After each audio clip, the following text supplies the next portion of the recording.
Hello, in this video I'm not only gonna review Homicipher, I'm gonna try and explain Homicipher to you. And honestly, this is just a rabbit hole that keeps on giving.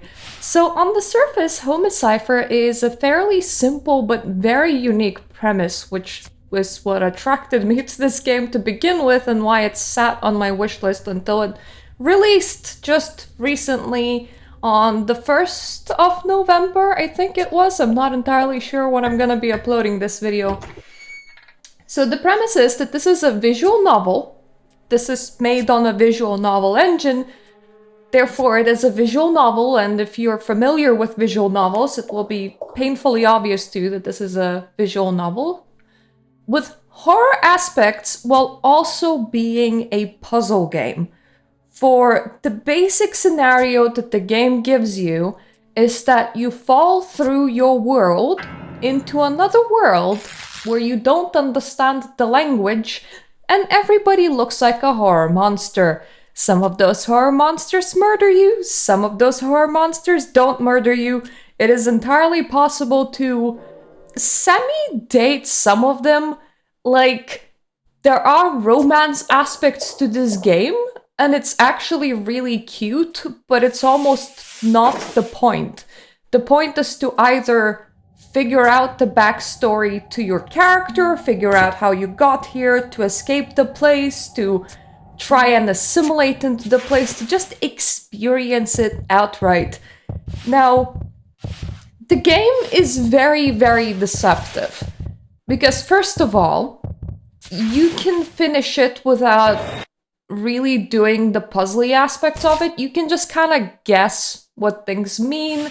The story will be progressing somewhere regardless you understand it or not. And there is one ending that's technically a good ending because it achieves exactly what you want to do, which is leave this world very early on. Like, you can finish this game in 1.5 hours, but here's the thing. If you don't, it keeps on going. At 6 hours, I found one of my favorite, cutest endings.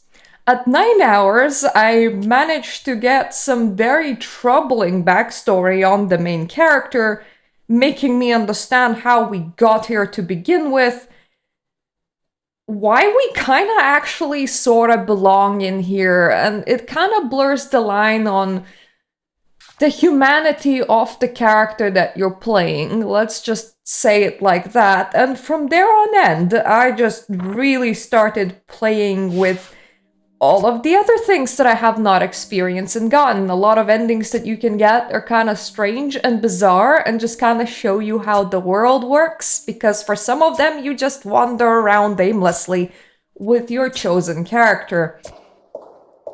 And the twists and turns, they take place at just such like a minute points in the story that they're very, very, very easy to, well, miss.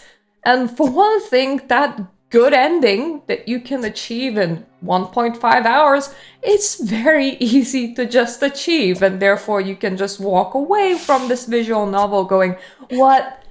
That it? Yet if you keep on digging, it keeps on giving. So, a couple of things if you are interested in this concept.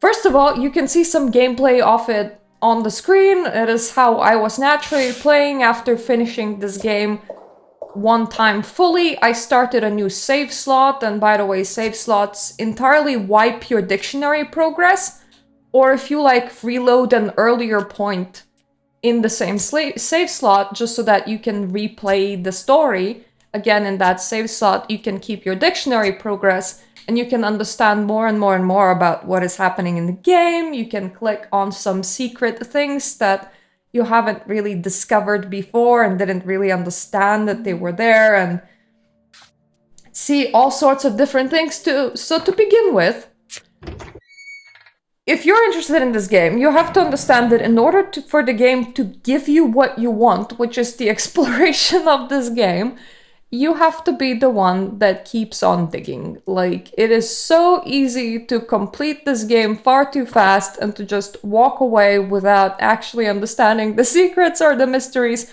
of where your character comes from and where your character is going. Secondly, it's gonna be confusing because once again, the main aspect of this game is, understanding an alien language. I suggest just kind of guessing some words and maybe like leaving a question mark next to them if you're gonna be playing this, because that way you can see how these words slot into sentences, whether they fit or not. Thirdly, they don't really follow any grammar rules of any actual real language. It's a very simplistic language, and the game tells you at the tutorial. But at the same time, it's based on Japanese. There is an English translation, and because you can just kind of figure out what words mean yourself and try and slotting them in until what characters say makes sense, it actually fairly easily translates to practically any language, because there isn't quite a right way of translating a lot of these words. There are some words that I have tried really bizarre meanings for, and there are some words that the game obviously implies that they mean something that I just absolutely can't grasp. Such as trying a word that's round, and then trying a word that's squishy, and then like trying the word soft. Because I think the meaning was supposed to be opposite of edges, opposite of edgy, opposite of square. But if you try round, it doesn't quite slot in perfectly into every single place. Then if you try soft, it doesn't quite slot in perfectly into every single place. But in the end, you kind of just start grasping the meaning of what the character means. So what you slotted in as the stand-in word doesn't necessarily matter. As in, as long as you can understand what the characters mean, what word you're using to express that meaning back to yourself will work. I do want you guys to actually, if you're interested in this kind of setup, to like purchase and experience this game, because I have never played anything that's quite like this. I think that for a visual novel, this is an incredibly unique both experience and an idea. But the right kind of person needs to play this. The kind of person that would kind of want to dig deep into all of this game world, the kind of person that would seek to experience other choices outside of the choices that they found, and the kind of person that honestly doesn't need a gallery on the main menu or achievements page in order to want and to find every nook and cranny. Because here's the problem with this game. The only way for you to figure out how much progress you have achieved is if from your save slot, you exit to main menu, there is a chapter select. If there's empty space on the page that you're currently sitting on, you probably haven't seen everything that the chapter has to offer. And also, the game is fairly linear for, I would say, at least the first 2 chapters, and the chapter 3 is where a majority of choices start to actually come in. And like, Chapter 4 you can find. Chapter 5, by the time I found that, it almost felt like a secret.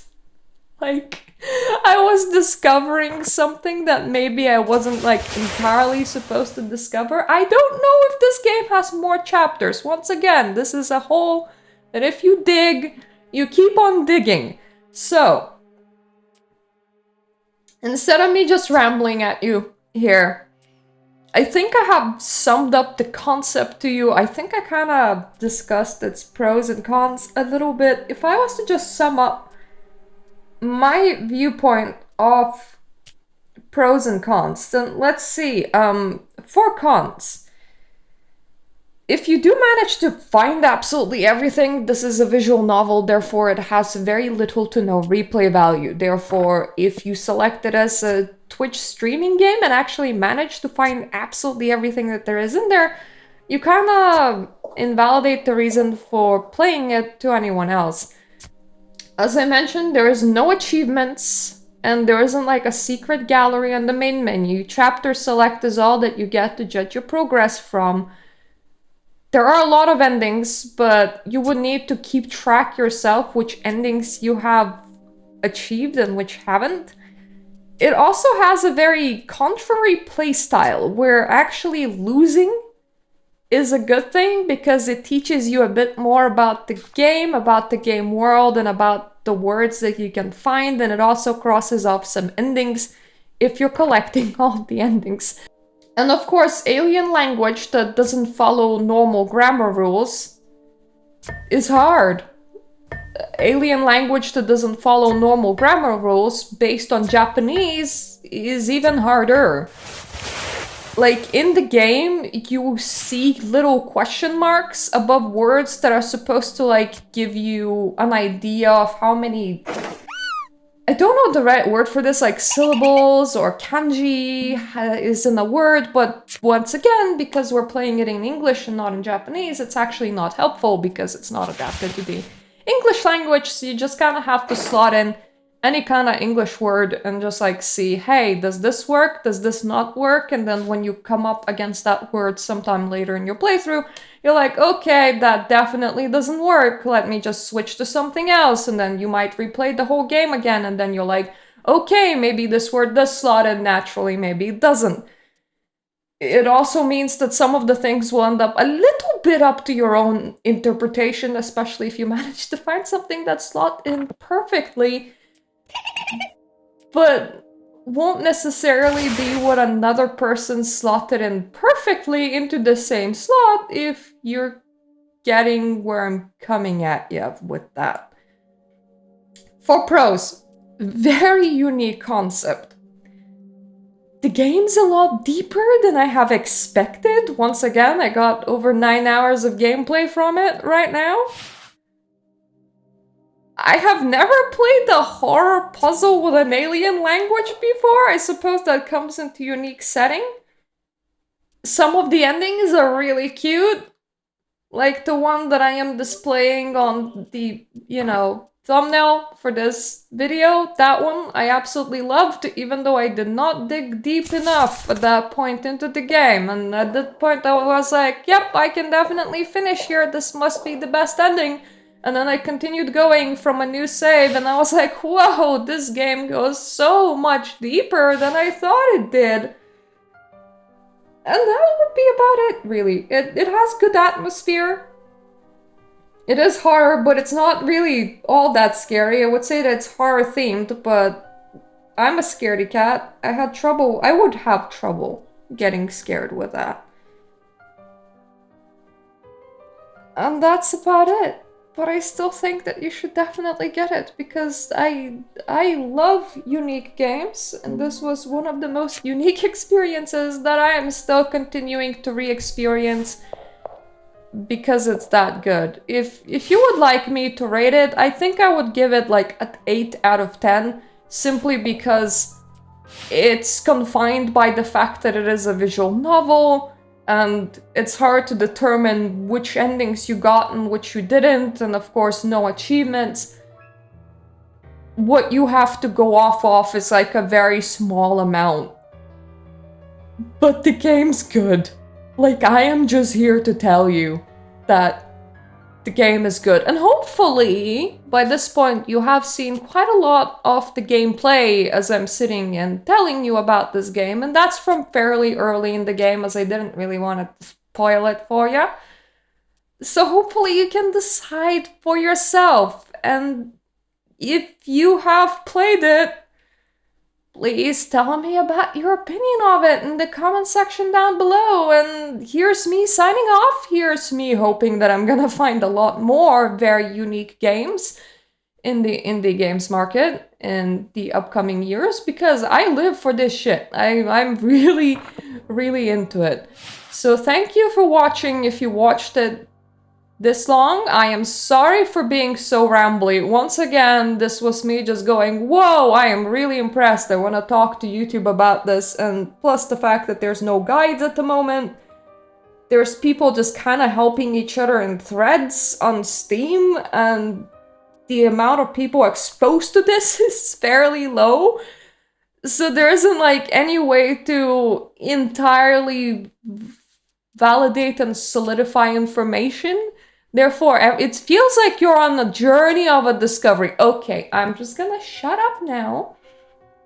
Thank you for my Patreon subscribers. If you want to support me making videos, this tier costs $3, and this is the only tier with any kind of benefits. The other one is just like a simple thank you for $1. Like, really thank you for supporting me, because I don't really want to separate paying and not paying people. And yeah, thank you for giving me a view. If you can, like this video, maybe subscribe, and if you know any other really unique games, please tell me, because I love these. I absolutely live for them. So thank you for watching. Maybe see you the other times.